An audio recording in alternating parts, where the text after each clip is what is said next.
Cette semaine, nous faisons mémoire de la Reine du Rosaire, la Bienheureuse Vierge Marie. Non seulement nous faisons mémoire de la victoire glorieuse des chrétiens lors de la bataille de Lépante en 1571, lorsque par l'intercession du chapelet et l'aide de Dieu, les chrétiens ont été victorieux sur les Turcs qui étaient plus forts ici.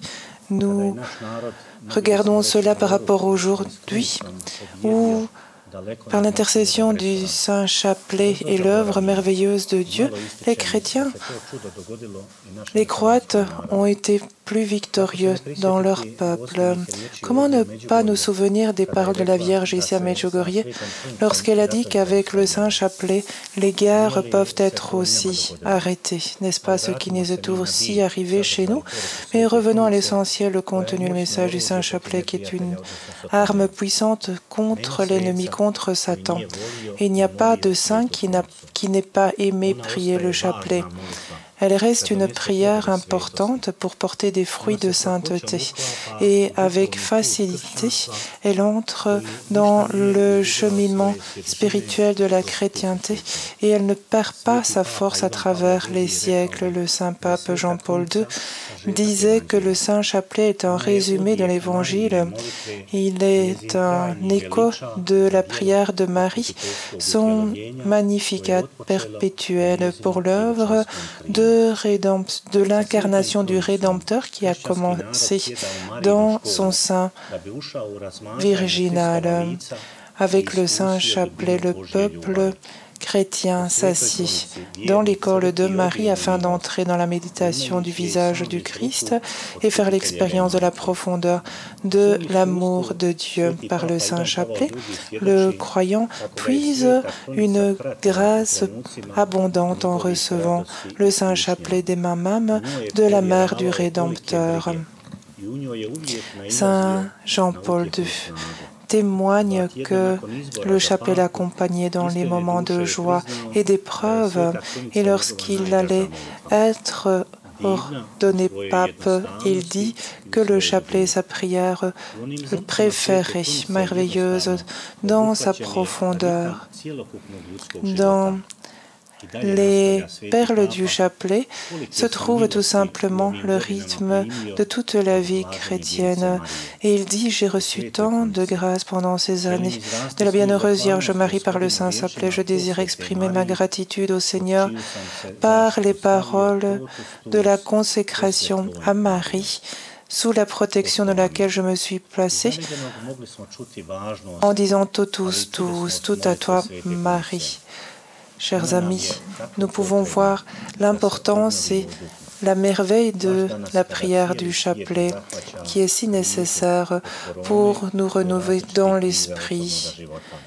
Ainsi, aujourd'hui, quand le monde est touché par la crise du corona, beaucoup de personnes ici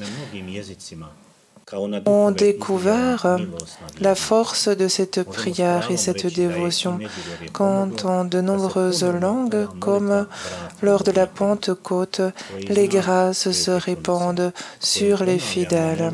C'est la grâce du chapelet et nous répétons ça dans la prière du chapelet afin qu'elle entre dans notre vie, le rythme de notre vie.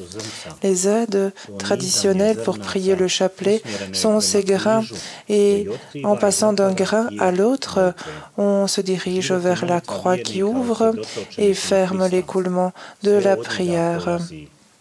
Tout part du Christ, tout tend au Christ par lui. Dans l'Esprit Saint, on va vers le Père. Ce moyen et cet écoulement de la prière nous rappelle que nous allons de la méditation au perfectionnement chrétien. Le bienheureux Bartolongo observait cela comme une chaîne qui nous unit à Dieu, une chaîne filiale qui nous amène à avoir l'harmonie avec Marie, la servante du Seigneur, et finalement avec le Christ lui-même. Chers frères et sœurs, le Saint Chapelet est une prière simple, mais si riche. Elle mérite que l'on découvre à nouveau toute sa beauté. Mais il est nécessaire non seulement d'avoir le chapelet autour de notre cou comme un accessoire de mode que nous portons dans notre poche pour qu'il nous protège et nous défende de tout mal, l'avoir dans notre voiture pour être en sécurité, mais il est nécessaire de prendre à nouveau ce chapelet avec confiance entre nos mains afin que cette prière ait un effet merveilleux sur notre vie chrétienne, afin qu'elle nous forme, nous éduque et que nous apprenions à de vrais disciples à l'école de la Vierge, cette école de miséricorde et d'amour. Nous pouvons remarquer que des centaines, des milliers, des millions de personnes ont découvert à nouveau la beauté et la force de la prière ici, de cette prière ici à Medjugorje, qui